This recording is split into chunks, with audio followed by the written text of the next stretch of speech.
Joining me now is 2020 candidate and New York Senator Kirsten Gillibrand. Welcome back to This Week. Thank you, Martha. It's good to have you here.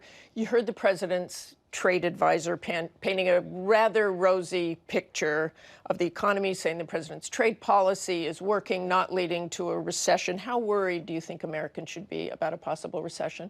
Well, they don't share his view. When I was in Youngstown, Ohio, I met with men and women who had just lost their jobs. Some of them were texted that they lost their jobs. Some were given opportunities to move to another state and given only 24 hours to make that decision.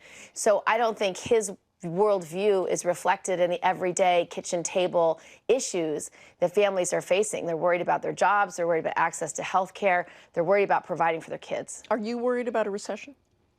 I'm concerned because I think NAFTA 2.0 is a disaster. I think it was a giveaway to drug companies in Mexico. It's going to harm our jobs. President Trump said no bad trade deals. Not only has he entered into them, but he started a trade war with China, and it's really harming producers. And some have accused the president of failing to support the pro-democracy protesters in Hong Kong because of the trade negotiations. If you were elected president, how strongly would you back those protesters in Hong Kong? Well, I would back them because they expect a country where they have free speech. They don't expect to be extradited to mainland China. They don't expect to be denied the ability to protest or speak for themselves. What does backing them mean? What would you do? You use the weight of the presidency and the world community to pressure China to allow basic human rights in Hong Kong. They are under a different agreement than the rest of mainland China, and they have different expectations. So possibly sanctions? Sanctions you can use tools, you can use the bully pulpit, you can ask other world leaders to join you in sanctions and really pressure the denial of human rights to stop. You just have to use your power, and especially your economic power, to force different behavior. And I want to turn to Israel. Congresswoman Tlaib has said she will no longer travel there, even though Israel said they would allow her to do that on a humanitarian basis to visit her grandmother.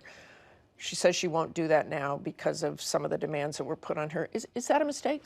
Should she have gone because she wanted to originally go see her grandmother?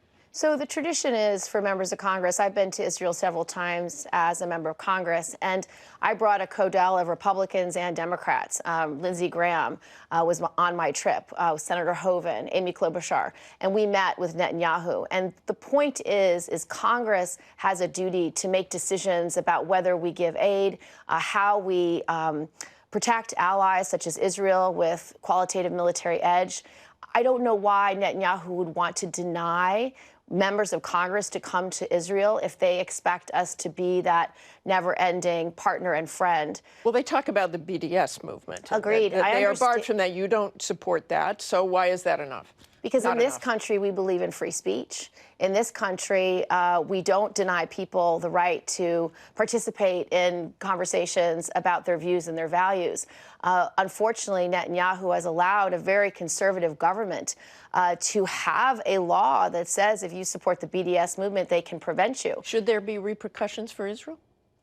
I think our obligation as an ally and as a friend is to hold them accountable when they're wrong.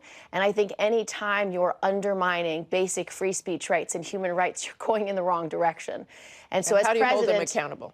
That's what you do as president. President Trump is unwilling to hold anyone accountable. He's unwilling to stand up to other world leaders. You've seen it with this instance of Israel. You've seen it with China. You've seen it with Russia. And he has really shrunk in the face of his responsibilities, unwilling to actually lead and to ask other world leaders to support and protect human rights. I want to move on to guns. Earlier this week, you signaled support for a mandatory federal buyback program for assault weapons. More moderate Democratic candidates have stopped short of such a program. If they didn't give them back, if you got this through, what does that mean? You want to prosecute them? You want to fine them? So I don't think we should be living in a world where a family can't go to Walmart to do their back-to-school shopping. I don't think we want to live in a world where young children are learning shelter-in-place drills as opposed to math drills. That's the truth of where we are. And so as president, I would seek to make a ban on assault rifles and assault weapons, military-style weapons. I would have a ban on large magazines. I would what make about it the illegal. buyback? So you want to make it illegal to buy or sell these assault weapons. And as part of your effort, you would offer money, a buyback. And if they don't? For anyone. So what you want to use is the current law that has placed different types of weapons, required registration, like machine guns. We did this in the past.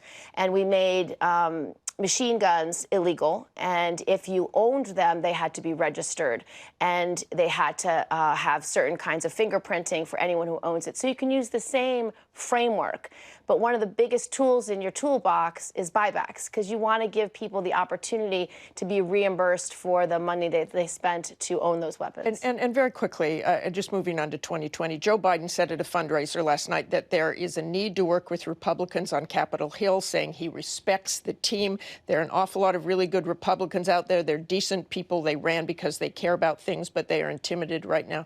Do you agree with that assessment, Joe Biden's? Of course, every member of Congress should seek to work on a bipartisan basis. It's actually how you pass laws. And it's something that I've done successfully for my decade in service.